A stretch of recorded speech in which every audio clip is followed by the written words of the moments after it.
नमस्कार। तो आज का सेशन हमारा हिंदी साहित्य का चौथा सेशन होगा। हिंदी साहित्य यूपीएससी के लिए दृष्टि आईएएस की क्लास नोट्स को हम यहाँ पे देख रहे हैं। इसके साथ ही साथ में हमारे पैरेलल जो है वो एथिक्स की क्लास चल रही है, आप उसको भी देख सकते हैं।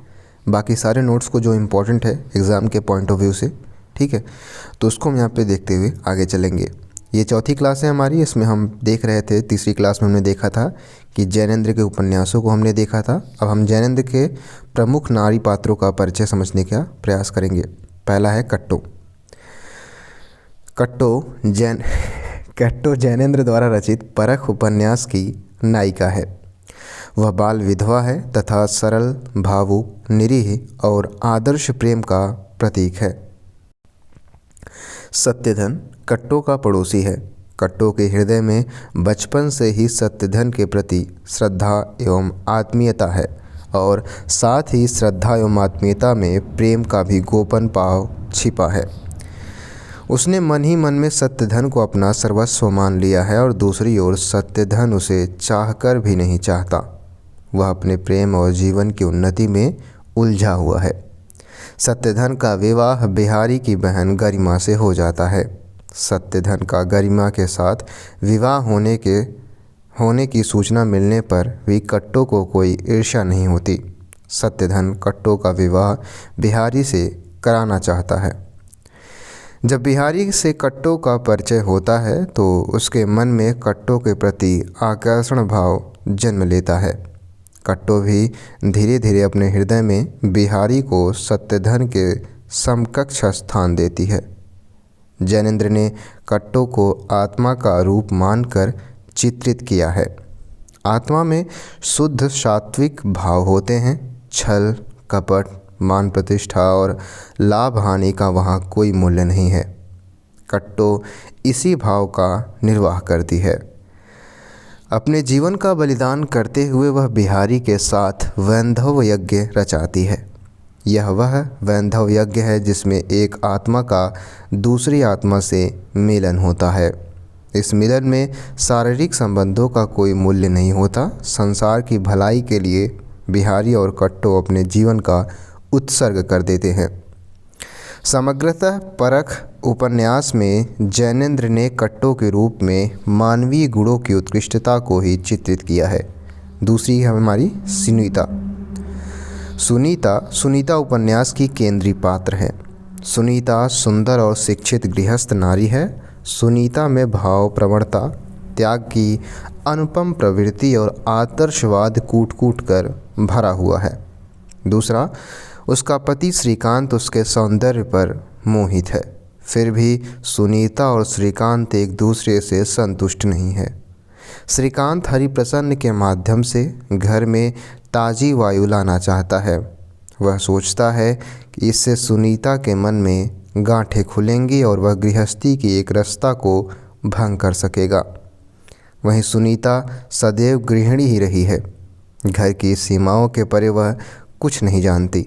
मर्यादाओं से बंधे रहने के कारण उसके मन में ऐसे लोगों के लिए एक प्रकार का आकर्षण है जिनमें कुछ असाधारणता हो, जो किसी लक्ष्य के लिए घर द्वार छोड़कर भटक रहे हों। अपने पति से हरिप्रसन्न की बार बार चर्चा सुन उसके रहस्यमय व्यक्तित्व के प्रति वह उत्सुक होती है और उसे सामने देख उसकी ओर आकर्षित हो जाती है। हरिप्रसन्न काम अनुभव से वंचित है। वह सुनीता को पाना चाहता है। अवसर मिलने पर सुनीता स्वयं को हरिप्रसन्न के सम्मुख निवारण कर देती है, किंतु हरिप्रसन्न इस देहदान को स्वीकार नहीं कर पाता। दूसरी ओर श्रीकांत के मन में यह जानकर भी कि सुनीता रात भर हरिप्रसन्न के साथ घर के बाहर रही है, क्रोध, हिंसा या ईर्ष्या का कोई भाव नहीं आता, बल्कि वह सुनीता के इस सहज दान और साहसपूर्ण कदम पर प्रसन्न नहीं होता है। पति और प्रेमी को लेकर सुनीता का अंतः संघर्ष अत्यंत मार्मिक है। पति के प्रति उसका निश्चल प्रेम उसके व्यक्तित्व का उदात्त पक्ष है। वहीं ईश्वर में, विवाह में और पति में उसकी पूर्ण आस्था है, किंतु दूसरी ओर अपने प्रेमी के व्यक्तित्व के संपूर्ण विकास के लिए वह उसकी काम कुंठाओं को मिटाने के लिए अपना निवारण शरीर भी प्रस्तुत करने को तैयार है। सुनीता के चरित्र निर्माण में फ्रॉयड ने मनोविश्लेषणवाद का प्रभाव दिखाई देता है। उसके चरित्र में दमन, विस्थापन, उदात्तीकरण आदि बचाव तंत्रों के बहुत स्पष्ट संकेत मिलते हैं। कुल मिलाकर सुनीता का चरित्र दुरूह सा बन गया है, किंतु उसका आकर्षण निर्विवाद है। सुनीता में बौद्धिक पक्ष अत्यधिक प्रबल है, इसलिए वह अपनी भावनाओं, परिस्थितियों तथा विवशताओं से पीड़ित रहती है। एक तरफ अपने पति श्रीकांत के प्रति उसका कर्तव्य है, दूसरी ओर हरिप्रसन्न के प्रति उसका उत्तरदायित्व तथा तीसरी दशा हरिप्रसन्न उत्पन्न कर देता है और वह है राष्ट्र के प्रति उसका कर्तव्य। वह इन्हीं तीनों के संघर्ष में डूबती उतराती रहती है। अगले हैं हमारे मृणाल। जैनेन्द्र के उपन्यास त्यागपत्र की केंद्रीय चरित्र मृणाल हिंदी उपन्यास परंपरा की एक विशिष्ट एवं अविस्मरणीय चरित्र है। जैनेन्द्र के सारे चरित्रों की तरह मृणाल भी एक वैयक्तिक चरित्र है। उल्लेखनीय है कि प्रेमचंद्र ने वर्ग चरित्रों की सृष्टि की थी, लेकिन मनोवैज्ञानिक उपन्यासकार जैनेन्द्र ने इस संदर्भ में अपना अलग रास्ता चुना। मृणाल के चरित्र का विश्लेषण करते हुए निम्नांकित विशिष्टताएं लक्षित होती हैं। पहला है चरित्र की वक्र गति। त्यागपत्र उपन्यास में मृणाल के जीवन के अनेक रूप सामने आते हैं और हम पाते हैं कि उसके चरित्र की गति अत्यंत वक्र है। वह भविष्य में किस रूप में सामने आएगी इसका अनुमान लगाना संभव नहीं हो पाता। वह जिस नई परिस्थिति से जुड़ती है उसे संपूर्ण मन से अंगीकार करती है, परंतु परिस्थितियां उसे जुड़ने नहीं देती और जुड़ने तथा टूटने का यह क्रम अंत तक चलता रहता है। अगली विशेषता की बात करें तो आस्था और विश्वास है। मृणाल के चरित्र की सबसे बड़ी विशेषता यह है कि वह टूटने की समग्र पीड़ा को आत्मसात करती है और नई आस्था एवं विश्वास के साथ नई परिस्थितियों से जुड़ती चली जाती है। अगला है व्यक्ति चेतना एवं अहम। मृणाल के चरित्र में व्यक्ति चेतना एवं अहम सर्वत्र दिखाई देता है। उसका अहम अनेक बार आहत होता है, परंतु वह उसे अंत तक खंडित होने से बनाए रखती है। अगला है यौन अतृप्ति और उसका उदात्तीकरण। मृणाल यौन अतृप्ति से भी पीड़ित है। वह कहती है, तन देने की ज़रूरत मैं नहीं समझ सकती हूँ, तन दे सकूँगी शायद यह अनिवार्य हो। दान स्त्री का धर्म है।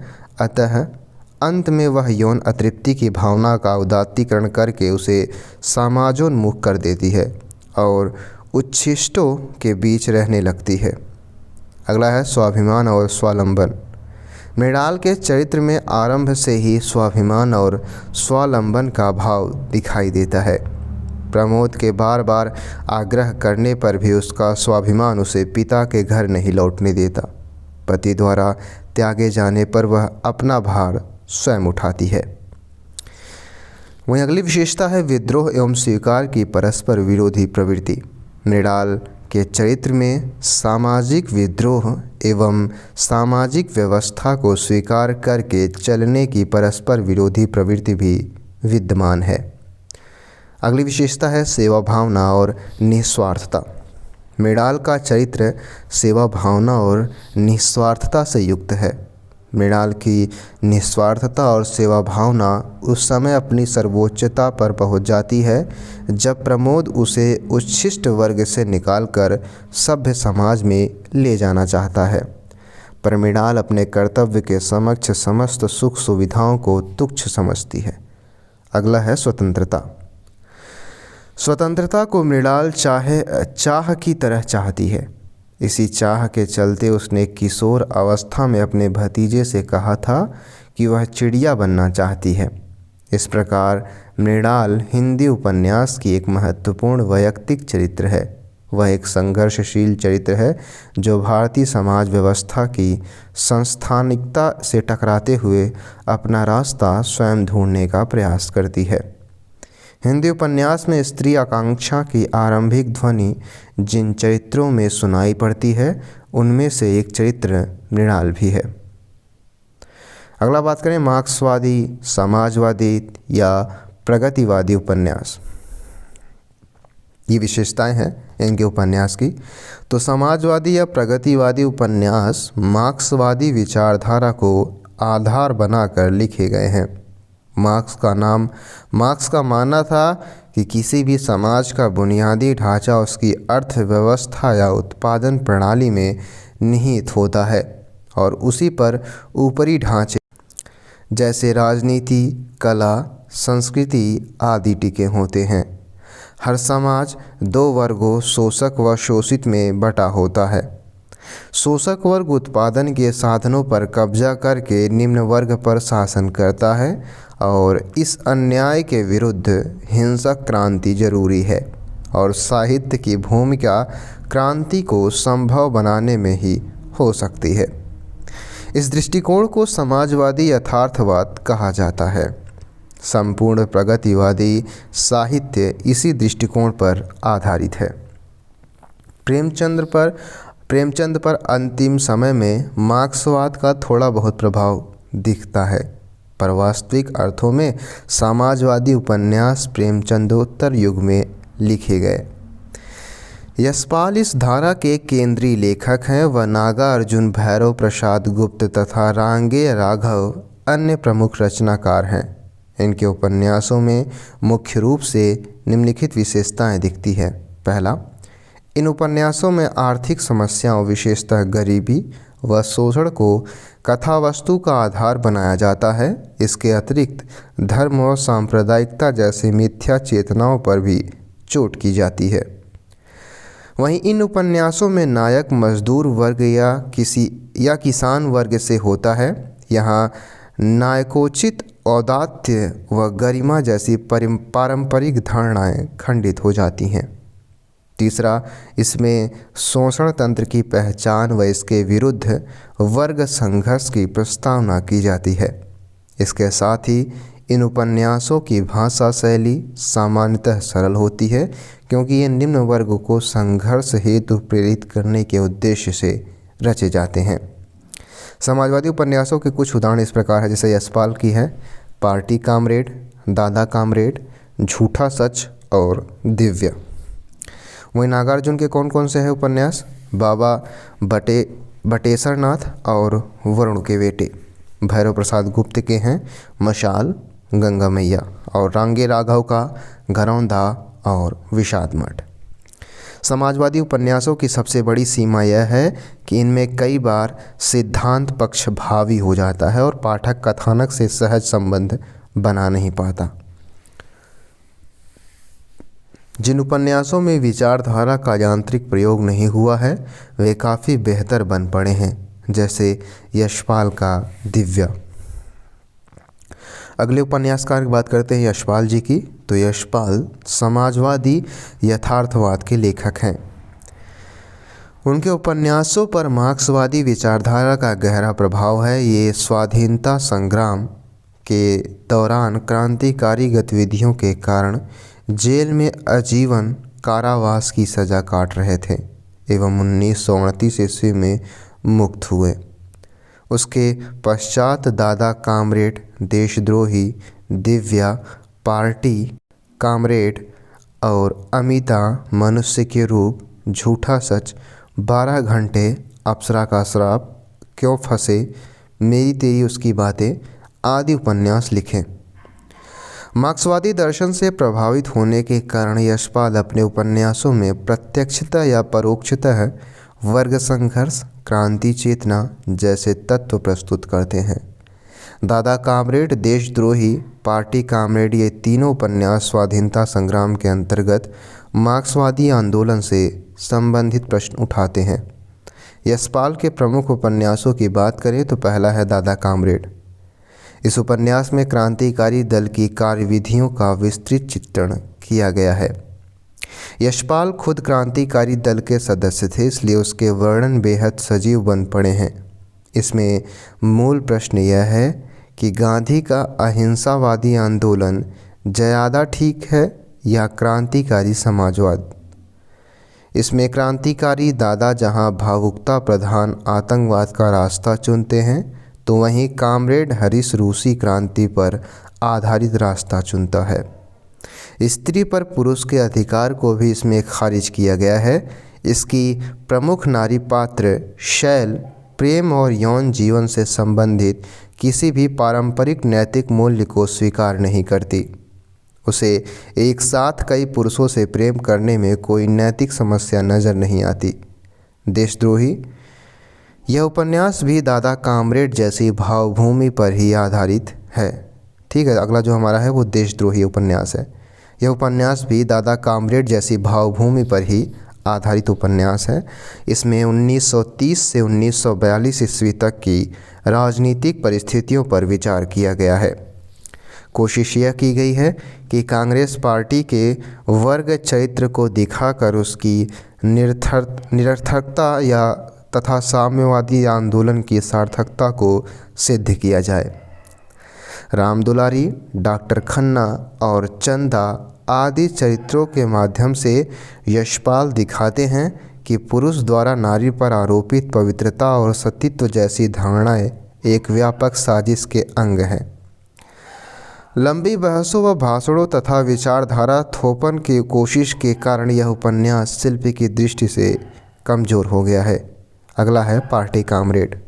इस उपन्यास का मुख्य विषय कम्युनिस्ट पार्टी की विचारधारा और कार्यक्रम का समर्थन करना है। यशपाल दिखाना चाहते हैं कि गांधी तथा कांग्रेस द्वारा समर्थित आंदोलन जनसाधारण के पक्ष में नहीं है। इसमें कांग्रेस द्वारा 1946 ईस्वी में नौसैनिक विद्रोह को समर्थन न देने की आलोचना भी की गई है। वहीं कम्युनिस्ट पार्टी 1942 के आंदोलन में राष्ट्रीय आंदोलन के साथ नहीं थी। वह मुस्लिम लीग द्वारा पाकिस्तान की मांग का समर्थन भी कर रही थी। इन सभी तथ्यों के बावजूद यशपाल ने कम्युनिस्ट पार्टी को सर्वथा निर्दोष दिखाने का प्रयास किया है। अगला उपन्यास है मेरी तेरी उसकी बात। यह उपन्यास भी कम्युनिस्ट पार्टी की विचारधारा के समर्थन तथा गांधीवादी विचारधारा के विरोध में लिखा गया है। स्वाधीनता आंदोलन में गांधी के आगमन से लेकर आज़ादी मिलने तक का कालखंड इसके कथानक का आधार है। इसमें दिखाया गया है कि भारत की आज़ादी की प्राप्ति में गांधी और कांग्रेस से अधिक योगदान द्वितीय विश्व युद्ध और ब्रिटेन की जर्जर अर्थव्यवस्था का था। 1942 के आंदोलन को तो इसमें निरर्थक और हास्यास्पद बताया गया है। साफ दिखाई देता है कि यह उपन्यास कम्युनिस्ट पार्टी की विचारधारा को स्थापित करने का प्रयत्न है। इस उपन्यास के कुछ अच्छे पक्षों में हिंदुओं और मुस्लिमों के सामाजिक संबंधों का सूक्ष्म चित्रण, मुस्लिम समाज की मानसिक बनावट का अंकन, हिंदू से ईसाई बने परिवारों की मानसिकता का वर्णन एवं सांप्रदायिकता के उभार के पीछे जिम्मेदार कारणों का वास्तुपरक विश्लेषण तथा उषा महाजन व माया जैसे ठोस चरित्रों का निर्माण किया गया है। अगला उपन्यास है मनुष्य के रूप। इसमें प्रेम को केंद्र बिंदु बनाकर मनुष्य के विभिन्न रूपों का उद्घाटन किया गया है। नारी चरित्रों को केंद्रीय महत्व दिया गया है क्योंकि प्रेम संबंधों की दुनिया में वे ही ज्यादा वंचित है। वहीं सोमा इसकी प्रमुख चरित्र है जो कि एक विधवा लड़की है और सास ससुर के अन्यायों से परेशान है। एक दिन धन सिंह नाम का बस ड्राइवर उसे बचाने के लिए बस रोकता है और वह उसके साथ चली जाती है। धन सिंह को पुलिस पकड़ती है तो उसे एक सेठ के यहाँ आश्रय मिलता है तथा साम्यवादी पार्टी के कुछ सदस्यों जैसे भूषण और मनोरमा से उसकी दोस्ती हो जाती है। बाद में वह एक सफल फिल्मी अभिनेत्री बनती है और विभिन्न वर्गों के व्यक्तियों के संपर्क में आती है। इस उपन्यास के माध्यम से यशपाल दिखाते हैं कि समाज में अनेक प्रकार के व्यक्ति होते हैं और एक ही व्यक्ति के कई रूप होते हैं। अगला है क्यों फंसे उपन्यास। इस उपन्यास में यशपाल ने परंपरागत स्त्री पुरुष संबंधों पर प्रश्न चिन्ह लगाया है। उन्होंने यह स्थापित करने का प्रयास किया है कि परंपरागत विवाह बंधन या विवाहित युग्मों के लिए अन्यत्र यौन इच्छा पूर्ति के निषेध के नियम नारी और संतान की सुरक्षा की दृष्टि से बनाए गए थे। अब जबकि नारी आर्थिक दृष्टि से आत्मनिर्भर हो गई है और वह अपनी तथा अपनी संतान दोनों के पोषण में समर्थ है, रति संबंधों में अस्थायित्व कोई अर्थ नहीं रह गया है। जब तक दोनों में एक दूसरे के प्रति आकर्षण रहे तब तक तो ठीक, अन्यथा दोनों को अन्यत्र यौन संबंध स्थापित करने की स्वतंत्रता होनी चाहिए। अगला हमारा उपन्यास है 7वां अप्सरा का शाप। यह उपन्यास दुष्यंत और शकुंतला की चिर परिचित कथा पर आधारित है। इस उपन्यास में यशपाल ने दुष्यंत को एक स्वार्थी एवं लोलुप सामंत के रूप में प्रस्तुत किया है। नारी उसके लिए भोग्या है और शकुंतला सामंती समाज में शोषित और असहाय नारी का प्रतिनिधित्व करती है। वहीं दुष्यंत शकुंतला के साथ गंधर्व विवाह करता है, किंतु कुछ समय बाद उसे भुला देता है। जब शकुंतला पुत्र सहित दुष्यंत की राजसभा में उपस्थित होती है तो दुष्यंत उसे पहचानने से भी इनकार कर देता है। दुष्यंत की रानी सुलक्षणा एक मृत शिशु को जन्म देती है। इससे दुष्यंत के सामने सिंहासन के उत्तराधिकारी की समस्या उत्पन्न होती है। अब उसे शकुंतला की याद आती है। वह उसके पास जाता है, उसे स्वीकार करने का वचन देता है। शकुंतला इसे अपना सौभाग्य मानती है और ये कहानी यहीं समाप्त हो जाती है। अगला है झूठा सच। यह यशपाल का सबसे महत्वपूर्ण उपन्यास है जो उसकी प्रसिद्धि का मुख्य आधार रहा है। अपनी प्रकृति में यह एक महाकाव्यात्मक उपन्यास है जो भारत के विभाजन की पृष्ठभूमि पर लिखा गया है। इसके 2 खंड हैं, वतन और देश तथा देश और देश का भविष्य। वतन और देश और देश का भविष्य। पहले खंड वतन और देश में विभाजन के वास्तविक कारणों, विभाजन के समय की दर्दनाक स्थितियों तथा विस्थापितों एवं शरणार्थियों की समस्याओं को प्रस्तुत किया गया। तारा जैसे चरित्रों के माध्यम से बताया गया है कि विभाजन के समय महिलाओं की दुर्दशा का आलम क्या था। तो वहीं दूसरे खंड देश का भविष्य में आज़ादी के बाद की स्थितियां हैं, जिसमें एक और कुछ बुद्धिजीवियों व नेताओं की प्रगतिशील भूमिका का चित्रण है, तो दूसरी ओर सूद और सोमराज जैसे उन तत्वों की भी चर्चा है जो राजनीति और पत्रकारिता को शुद्ध व्यवसाय बनाकर भ्रष्टाचार व बेईमानी के माध्यम से समाज को लूटने में लगे हैं। इसकी तुलना में तारा, डॉक्टर नाथ, श्यामा, पत्रकार कनक तथा इंजीनियर नरोत्तम जैसे चरित्र भी देश की आज़ादी का सम्मान करते हुए अपने दायित्वों का निर्वहन में ईमानदारी से जुड़े हुए हैं। इस उपन्यास की कथा की धुरी जयदेव पुरी और उसकी बहन तारा को माना जा सकता है। जयदेव पुरी प्रथम श्रेणी में एमए करके प्रोफेसर बनना चाहता है और उसमें रुचि, क्षमता और विश्वास है। वह कनक से प्रेम करता है और कनक गांधीवादी विचारधारा में विश्वास करती है। कनक के घरवाले पुरी की गरीबी के कारण विवाह करना अस्वीकार कर देते हैं। 1942 के आंदोलन में भाग लेने के कारण पुरी को जेल जाना पड़ता है। वहीं जेल से छूटने के बाद पुरी पैरोकार पत्र में नौकरी करता है और पत्र की नीति में भेद होने पर उसे निकाल दिया जाता है। वह काम की तलाश में कनक के आश्वासन पर नैनीताल जाता है। विफल होने पर जालंधर में होटल में नौकरी करता है और वह प्रभावशाली कांग्रेसी नेता सूद जी के संपर्क में आता है। उसे सूद जी से सहायता मिलती है। इसी बीच वह असहाय उर्मिला के संपर्क में आता है। कनक दिल्ली आती है और पत्रकारिता आरंभ करती है। यहाँ वह मार्क्सवादी युवक गिल के प्रति आकृष्ट होती है। पुरी के प्रति उसका सुस्त प्रेम अभी भी मरा नहीं है। वह सूचना पाकर पुरी से मिलती है और पुरी के साथ उर्मिला को देखकर निराश होती है। पुरी उर्मिला को नर्स का काम सीखने के लिए कहकर अलग कर देता है और पुरी और कनक साथ साथ रहकर प्रकाशन का कार्य करने लगते हैं। वहीं पुरी प्रतिक्रियावादी होता जाता है और उसकी कनक से नहीं बनती। कनक उसे छोड़कर चली जाती है और गिल को समर्पण कर देती है। वहीं तारा की कहानी अधिक करुण और विविधतापूर्ण है। तारा कामरेड असद को प्यार करती है।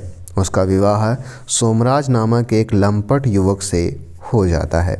स्वागत को ही वह उसकी दुर्गति कर डालता है, किंतु इसी बीच सांप्रदायिक दंगे के कारण मुसलमानों का आक्रमण होता है।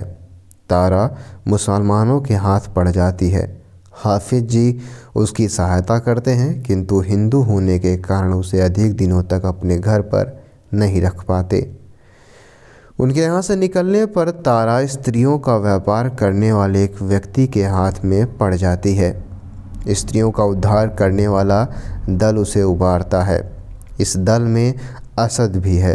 असद उससे पुनः मिलने का वादा करता है, किंतु वह अमृतसर पहुंचा दी जाती है। अनेक प्रकार की नारकी यातनाएं सहने के बाद अंत में तारा प्राणनाथ से विवाह कर लेती है। इस उपन्यास की महत्ता कुछ पात्रों के व्यक्तिगत सुख दुख, विषाद, अवसाद, मिलन, बिछुड़न या जय पराजय के यथार्थ चित्रण में उतनी नहीं है जितनी 1942 से लेकर 1952 ईस्वी तक देश में घटित होने वाली समस्त सामाजिक राजनीतिक चेतना की वाहक घटनाओं के गुम्फन एवं संदर्भों के संयोजन में है। विभाजन के पूर्व मध्ययुगीन जीवन, वहाँ के जन समाज का मानसिक गठन, राजनीतिज्ञों के दांवपेच एवं सांप्रदायिक स्वार्थों के कारण हिंदुओं मुसलमानों के बीच बढ़ती खाई, देश का विभाजन, सांप्रदायिक दंगे, लूट घसोट, रक्तपात, लाखों व्यक्तियों का विस्थापित होना, उनकी जिजीविषा और संघर्ष, साथ ही में कांग्रेस का शासन, स्वतंत्रता प्राप्ति बाद की सामाजिक जीवन, विविध क्षेत्रों में चलने वाली धांधली और उच्च वर्ग की स्वार्थपरता, मध्य वर्ग का कुंठा, निम्न वर्ग की निराशा और जनता की जागरूकता आदि, यह सब कुछ झूठा सच में साकार हो गया है। हिंदी में इतनी विशाल पृष्ठभूमि को लेकर चलने वाला दूसरा उपन्यास नहीं है। सामान्यतः आलोचकों ने यशपाल के इस उपन्यास को हिंदी की उपलब्धि माना है। अब बात करें देश विभाजन और झूठा सच की।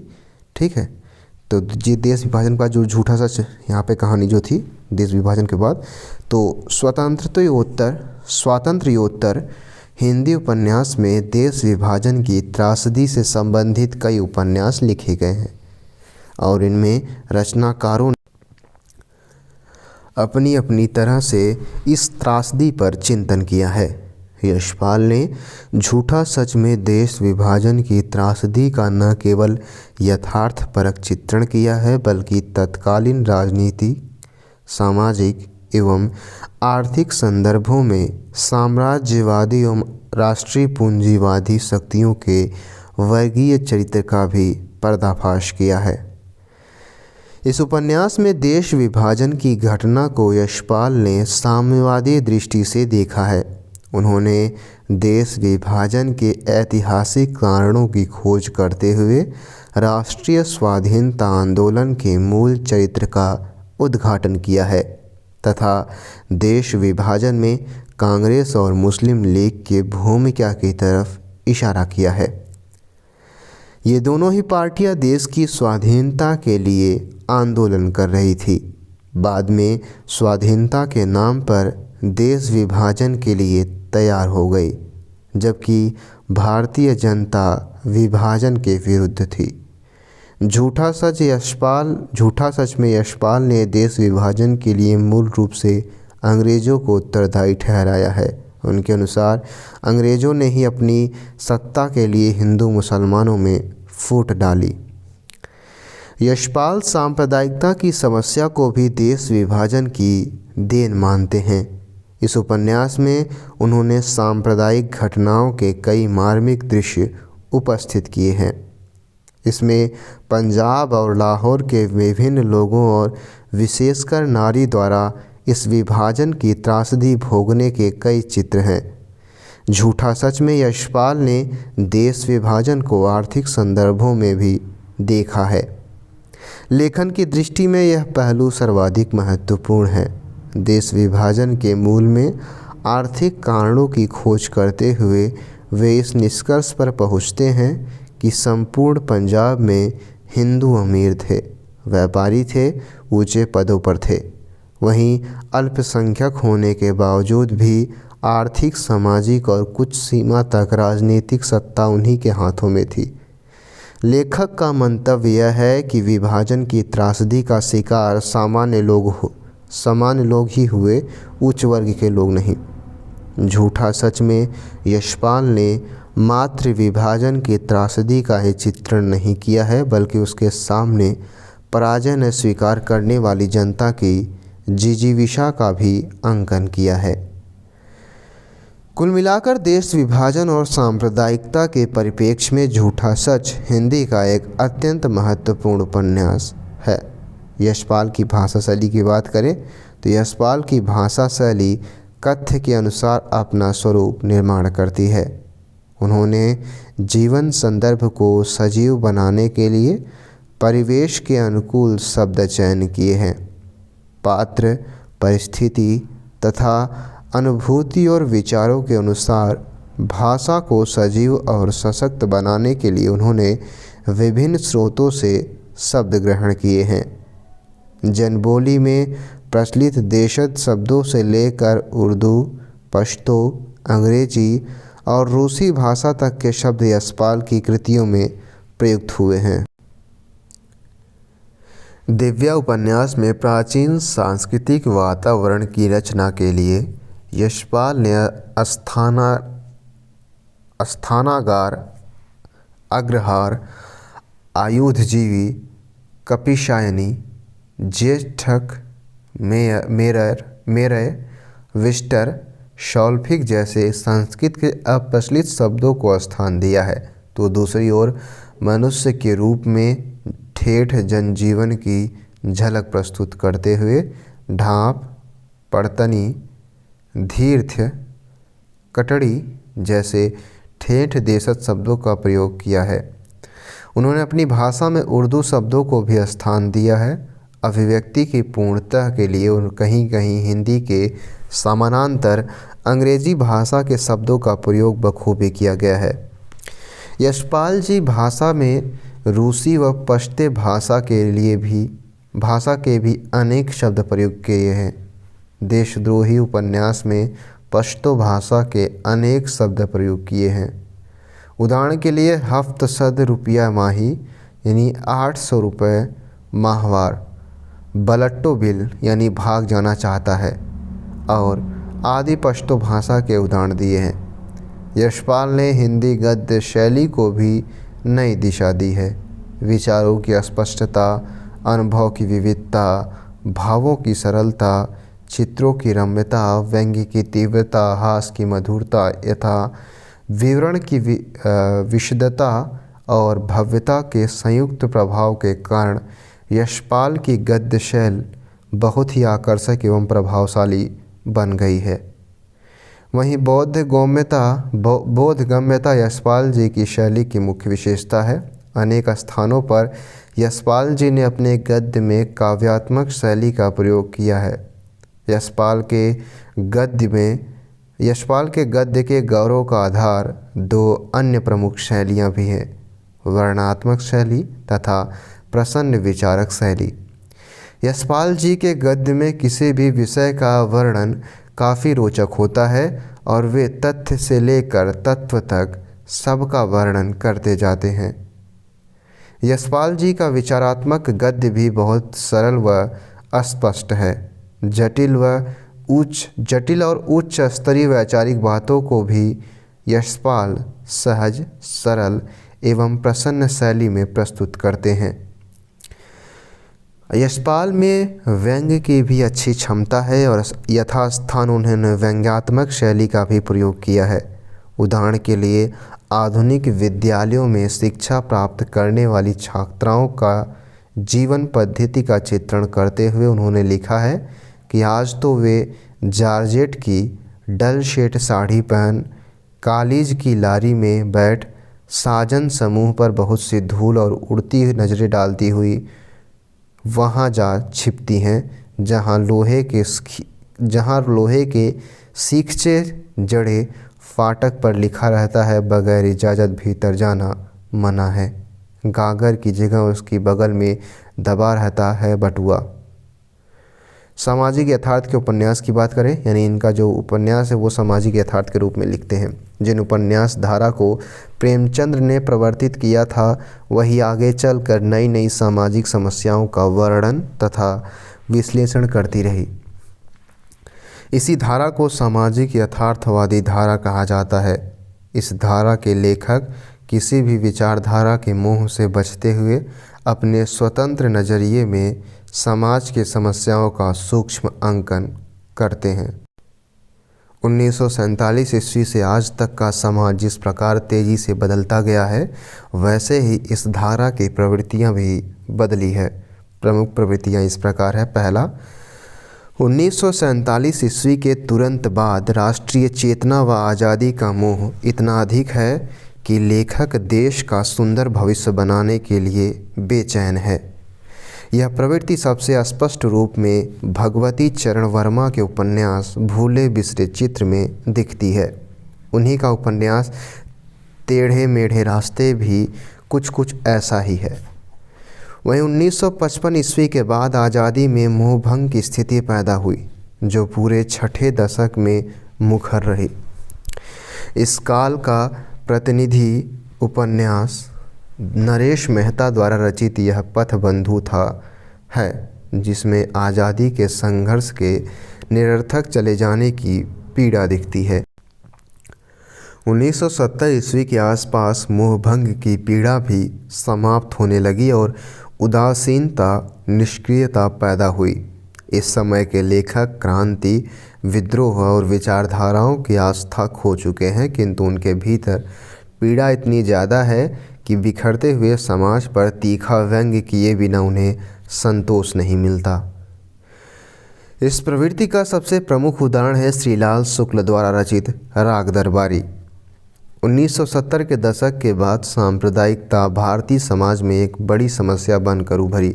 इस प्रवृत्ति को सबसे बेहद अभिव्यक्ति भीष्म साहनी ने तामस में दी है। 60 के दशक से ही तीव्र नगरीकरण और मध्य वर्ग के उभार ने शहरों में ऐसे वर्ग को जन्म दिया जो सामाजिक जीवन से वंचित होकर अकेलेपन की पीड़ा झेल रहा था, जहां प्रेम का स्थान उपयोगितावादी संबंधों ने ले लिया था और व्यर्थता बोध गहरा हो गया था। इस प्रवृत्ति पर मुख्यतः राजेंद्र यादव जैसे लेखकों ने लिखा। उनका उपन्यास सारा आकाश इसका उदाहरण है। वहीं सामाजिक उपन्यास की धारा आज भी कई अन्य धाराओं में परिभाषित होकर सक्रिय बनी हुई है, जैसे महिला लेखन की धारा, महानगरीय उपन्यासों की धारा आदि। इस वर्ग के उपन्यासों की सबसे बड़ी विशेषता यह है कि यह न तो प्रगतिवादियों की तरह समाज को अधिक महत्व देते हैं और न ही मनोवैज्ञानिक उपन्यासों की तरह व्यक्ति को।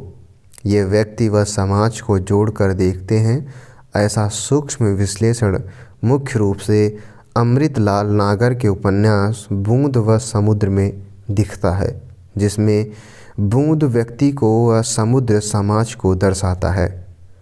उपन्यासकार भीष्म साहनी। अगर हमारे उपन्यासकार हैं भीष्म साहनी।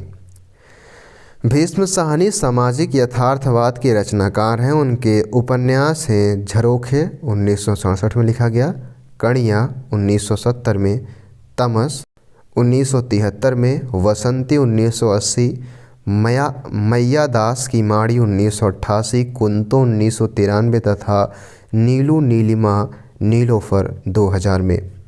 इनके हैं कुछ उपन्यास। पहला है झरोखे।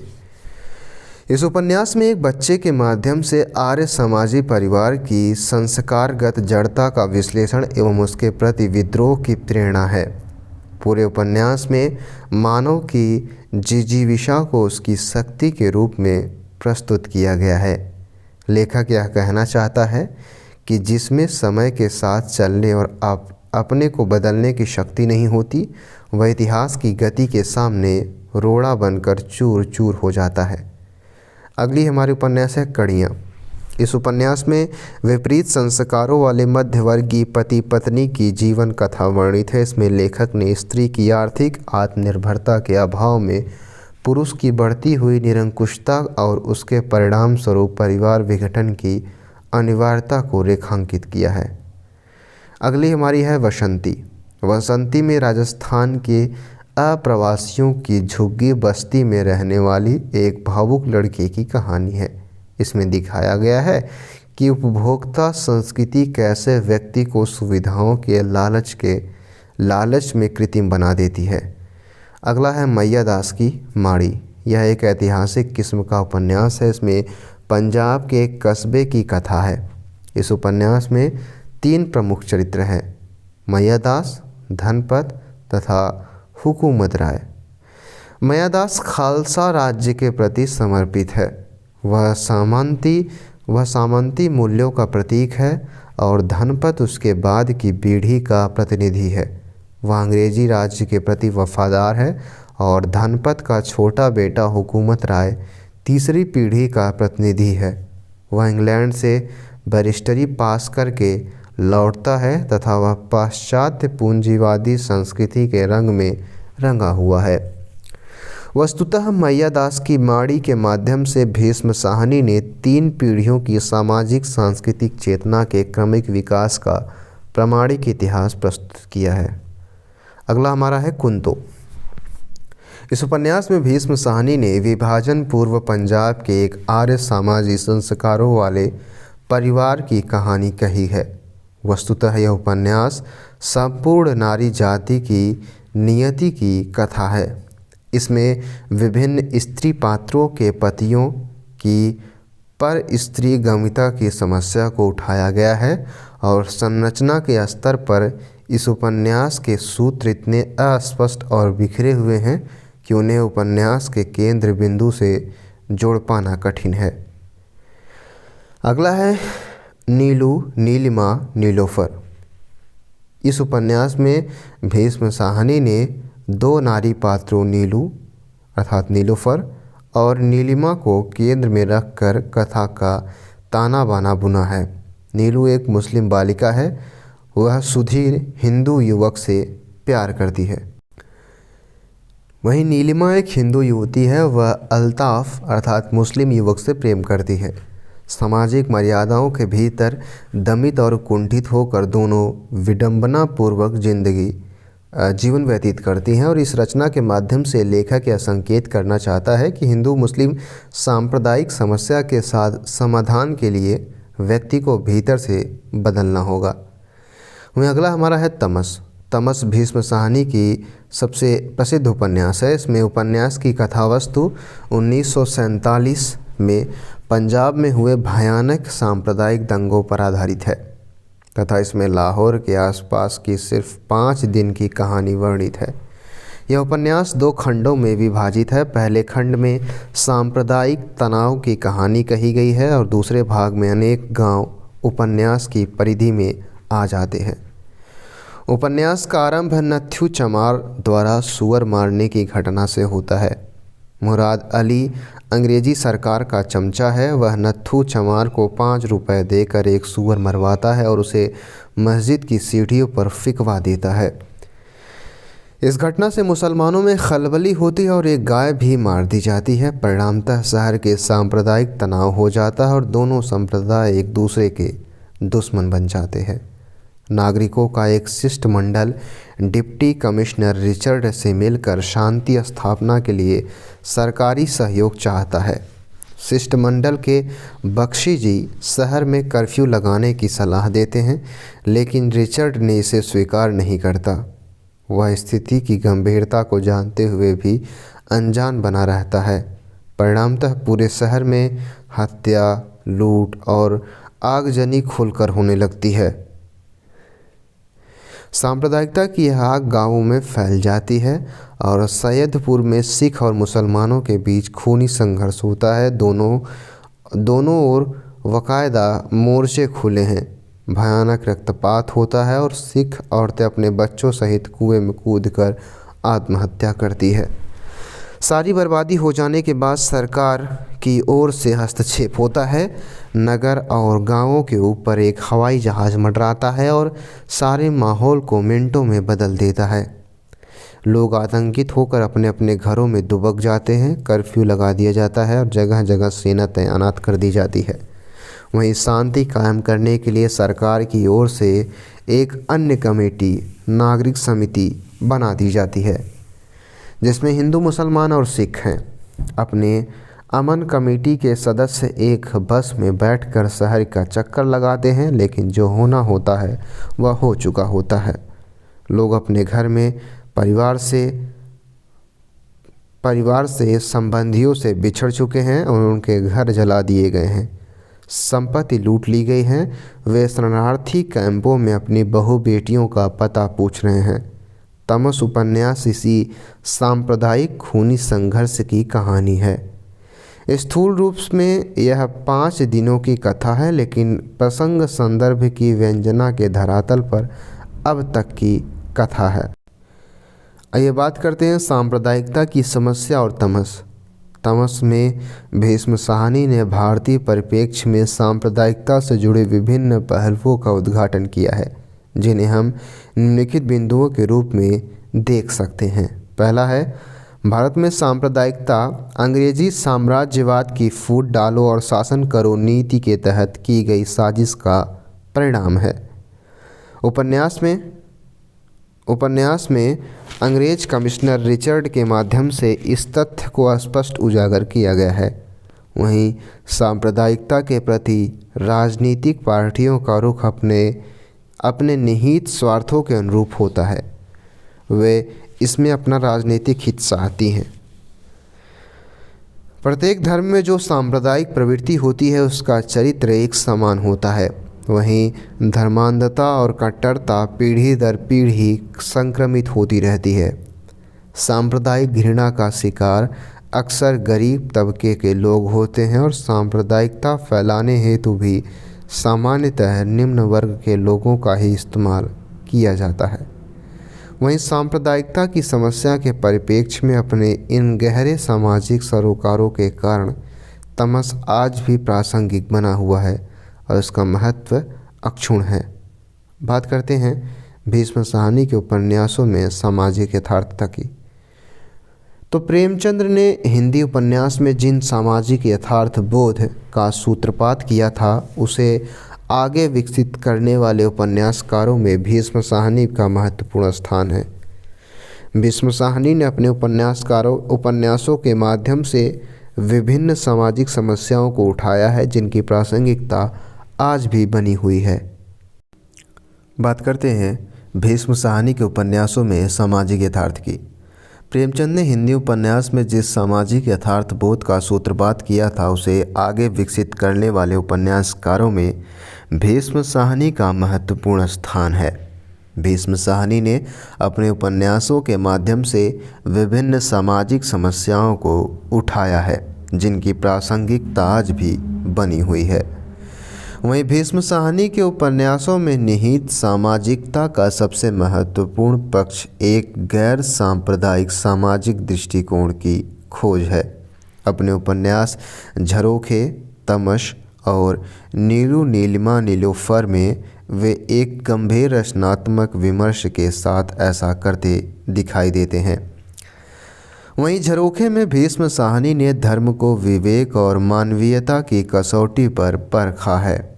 ऐसा करते हुए उन्होंने इस उपन्यास में धार्मिक आडंबरों, मिथ्या आदर्शों, झूठे सिद्धांतों और रूढ़ परिपाटियों के विरुद्ध एक गैर सांप्रदायिक सामाजिक दृष्टिकोण की खोज की है।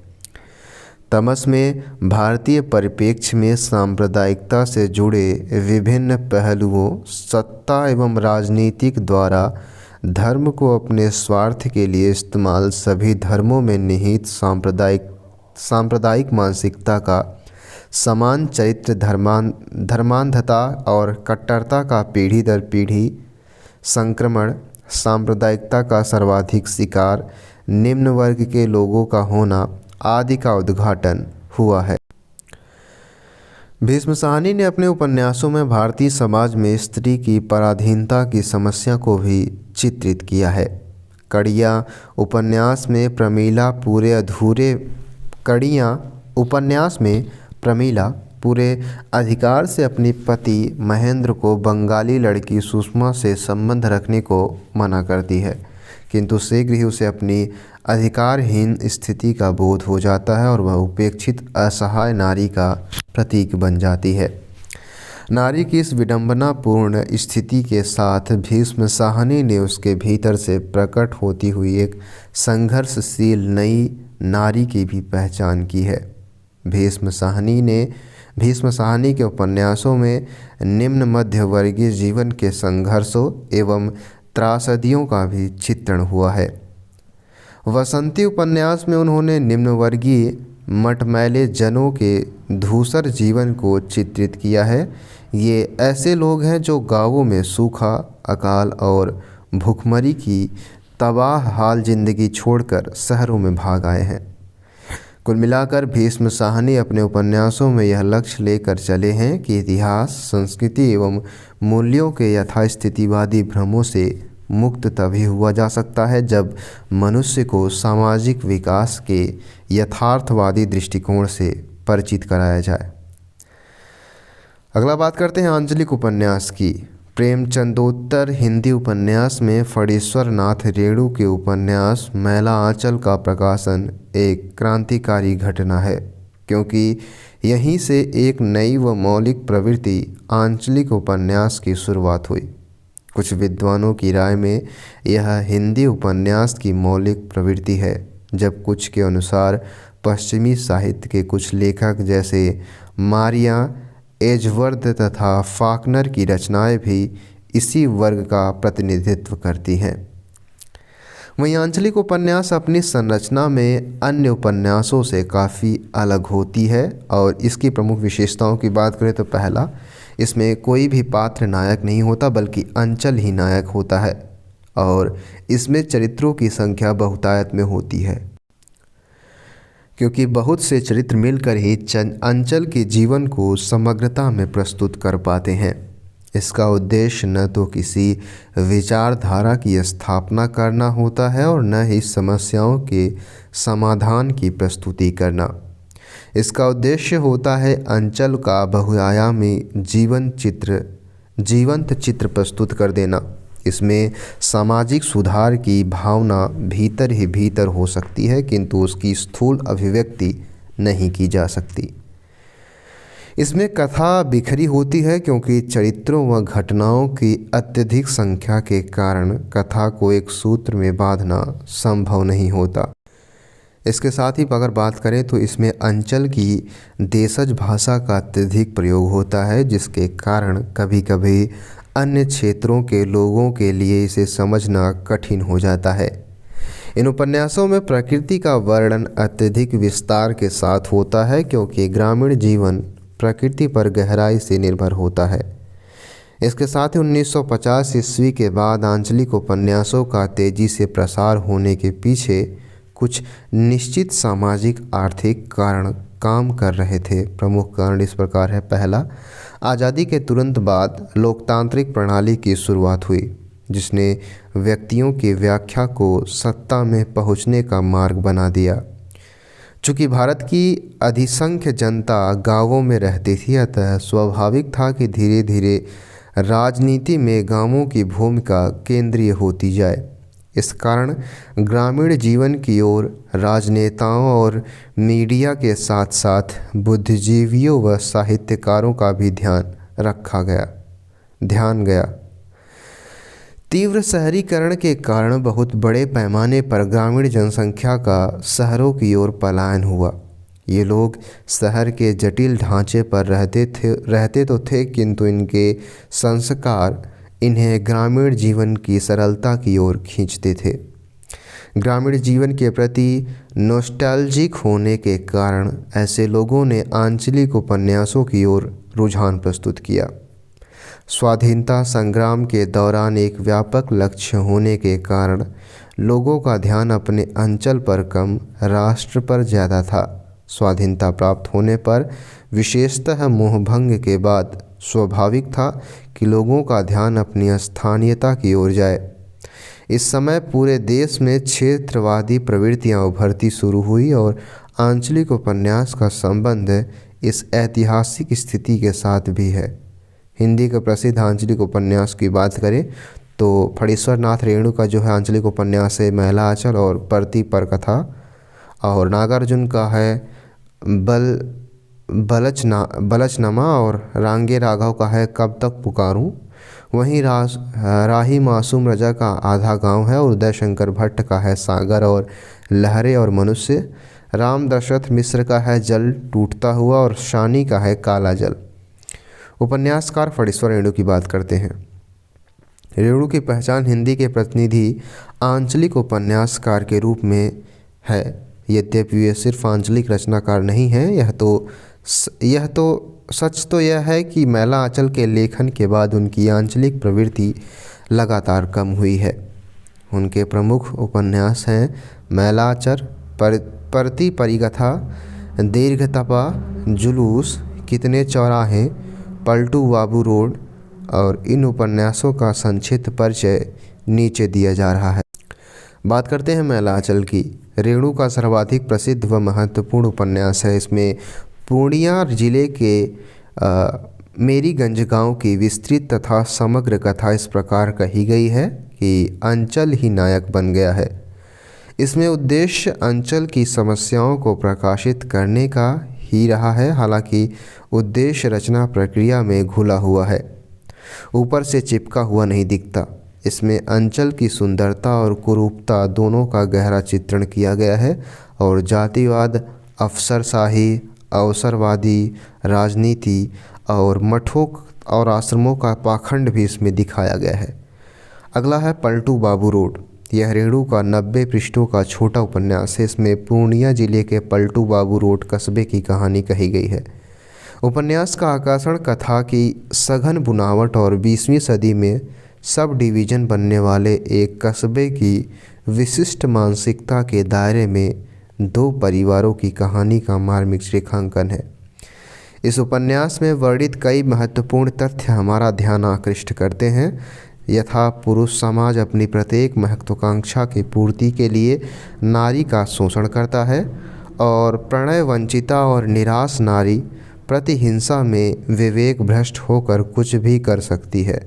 वहीं मानव जीवन में सेक्स की भूमिका भी निर्णायक हो सकती है। मनुष्य धन, वैभव और समृद्धि के लिए किसी भी सीमा तक गिर सकता है, और स्वतंत्रता प्राप्ति के बाद भी समाज का आम आदमी शोषण से मुक्त नहीं हो पाया है। किसान और जमींदार के संघर्ष में नेता प्रायः जमींदार का साथ देते हैं, और डकैती व चोरबाजारी जारी है। हिंदू मुस्लिम दंगे जारी हैं।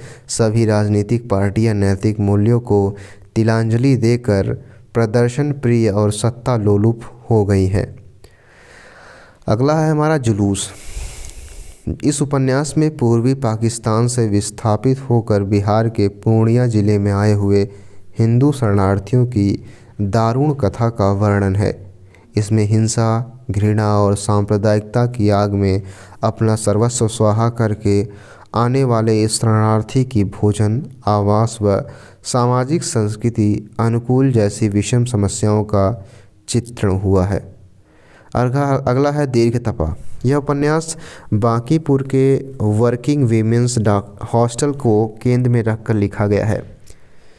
बेला गुप्त इस उपन्यास की केंद्रीय पात्र हैं, और बेला गुप्त वर्किंग वीमेंस हॉस्टल की अधीक्षिका हैं, जो अपने चारों ओर तेज़ी से पसरती सामाजिक विकृतियों को बहुत निकट से देखती हैं, लेकिन चाहते हुए भी वह उनके विरुद्ध कुछ कर पाने की स्थिति में नहीं है। अगला हमारा है कितने चौराहे। यह उपन्यास रेणु के लघु उपन्यासों की परंपरा में आता है। आज़ादी के लिए संघर्ष करने और अपना बलिदान देने वाले युवकों को केंद्र में रखकर आज के किशोरों में देश प्रेम, सेवा भाव, त्याग आदि आदर्शों को स्थापित करने के लिए रेणु ने इस उपन्यास की रचना की है। वहीं अगली बात करें तो परती परिकथा है। परती परिकथा फणीश्वर नाथ रेणु का प्रसिद्ध उपन्यास है। इस उपन्यास में देश के आज़ाद होने के बाद सन 1953 से 56 तक की कथा वर्णित है। कथा का केंद्र पूर्णिया जिला का परानपुर गांव है। हवेली परगना का यह गांव अपेक्षाकृत एक उन्नत गांव है। इस गांव में प्रत्येक राजनीतिक पार्टी की शाखा है। इस गांव के पश्चिम में उत्तर नेपाल से लेकर दक्षिण गंगा तट तक लाखों एकड़ जमीन पड़ती है। कोशी की भयानक बाढ़ और विनाश लीला की परिणाम थी यह परती जमीन। उपन्यास में वर्णित कथा गांव की कथा न होकर इसी परती की परिकथा है। देश के स्वतंत्र होने के बाद विकास के नाम पर गांव में दो प्रमुख घटनाएं घटित होती हैं: लैंड सर्वे सेटलमेंट तथा कोसी नहर परियोजना। पूर्णिया जिले में जमींदारी उन्मूलन के बावजूद 15,000 बीघे तक की जोत वाले किसान थे। गांव के सबसे बड़े किसान थे जित्तन बाबू। वह गांव के सबसे बड़े जमींदार और परानपुर स्टेट के मालिक शिवेंद्रनाथ मिश्र के बेटे थे। जित्तन बाबू सुशिक्षित और संवेदनशील हैं और 10 से 15 वर्षों तक शहर में रहकर गांव लौटे हैं।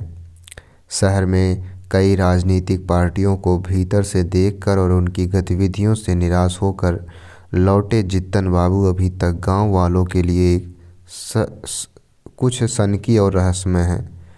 परानपुर स्टेट के तहसीलदार जलधारी लाल और सिपाही राम पखारन सिंह थे। इन्हीं दोनों की वफादारी पर परानपुर स्टेट कायम थी।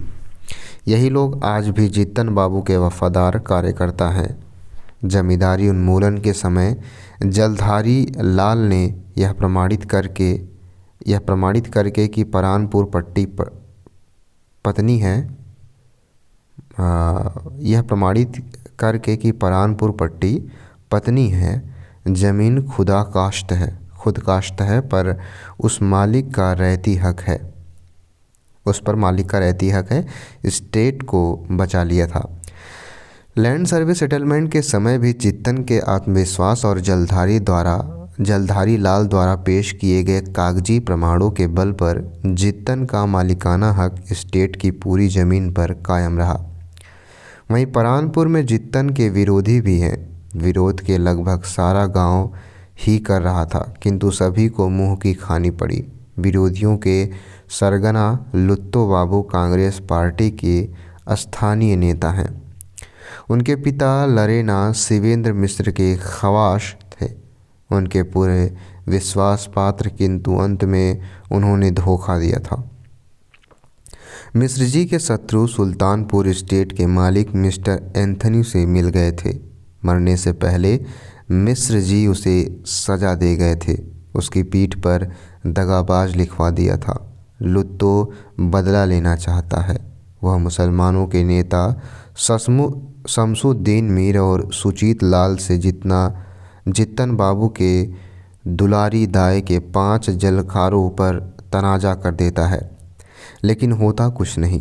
तनाजा खारिज हो जाता है और कोसी नहर परियोजना पूरे इलाके के फ़ायदे के लिए बनाई गई थी। इसके अंतर्गत दुलारी दाई को कोसी की मुख्य धारा से जोड़कर नहर निकालने की बात थी। योजना कार्यान्वित हो रही है। कैंप लग गया है। विशेषज्ञों का एक पूरा दल उतर आया है परानपुर गांव के पास। दूसरी ओर गांव के लोग बिना पूरी बात समझे नहर निर्माण योजना का विरोध करते हैं। उनकी आशंका है कि दुलारी दाई में पानी भर जाएगा तो वे खेती कहाँ करेंगे। उनका मानना है कि जित्तन बाबू ही इस योजना के मूल कारण है, इसलिए कैंप वाले उनके यहाँ आते जाते हैं। कैंप में रहने वाली लड़की इरावती जित्तन बाबू से खूब घुली मिली है। जित्तन बाबू पूरे गांव के कोप भाजन बनते हैं और लुत्तो बाबू सबको संगठित करके कोसी कैंप पर हमला करा देते हैं। वहीं जित्तन बाबू गांव वालों को समझाने आते हैं। उन पर आक्रमण होता है और वे घायल हो जाते हैं। उनके साथ कैंप की लड़की इरावती और कैंप की पार्टी नंबर 10 के साथ आए हुए प्रसिद्ध वैज्ञानिक डॉक्टर राय चौधरी भी घायल होते हैं। जित्तन बाबू, उनके समर्थक और कैंप के लोग इस हिंसात्मक आक्रमण के बावजूद शांत रहते हैं। गांव वालों को अपनी गलती समझ में आती है। कोसी योजना सफल होती है। लेखक अनुभव करता है कि देश के स्वतंत्र होने के बाद जड़ परती तो टूट रही है, देश भौतिक समृद्धि की दिशा में आगे बढ़ रहा है, लेकिन अभी भी जनता के अंतःकरण की धरती यथावत है। इसके लिए लोकमंच की स्थापना और उसके माध्यम से जनता को जागृत करने का संकेत देने के साथ ही उपन्यास समाप्त हो जाता है। बात करें ऐतिहासिक पौराणिक उपन्यास की, तो ऐतिहासिक उपन्यास प्रेमचंद्र पूर्व युग में थे, किंतु उनमें इतिहास बोध कमज़ोर किस्म का था। वहीं आज़ादी के बाद कुछ उपन्यासकारों ने अंग्रेज़ों के साम्राज्यवादी इतिहास बोध को खारिज करते हुए नई इतिहास दृष्टि के साथ कुछ उपन्यास लिखे जो इस परंपरा में शामिल है। इनका एक उद्देश्य यह भी था कि इतिहास व पुराणों के कुछ प्रसंगों के माध्यम से वर्तमान समाज को प्रेरणा व ऊर्जा दे सके। ऐसे मुख्य उपन्यास से पहला है भगवती चरण शर्मा चित्रलेखा, चतुर्सेन शास्त्री का है वैशाली की नववधू और वृंदावन लाल वर्मा का है झांसी की रानी। इसके साथ ही साथ में रांगे राघव का है मुर्दों का टीला और यशपाल का है दिव्या। नया उपन्यास की बात करें तो नया उपन्यास कोई सैद्धांतिक नामकरण नहीं है, हालांकि व्यवहार में यह काफ़ी प्रचलित हो गया है। जिस तर्ज पर नई कविता, नई कहानी और नई समीक्षा आंदोलन हिंदी साहित्य में दिखते हैं, उसी तर्ज पर कुछ समीक्षक नवलेखन के दौर के उपन्यासों को नया उपन्यास कहते हैं। नवलेखन का दौर मुख्यतः छठे दशक से संबंधित है, जो उपन्यास व कहानी में छठे दशक के बाद भी लंबे समय तक चलता रहा।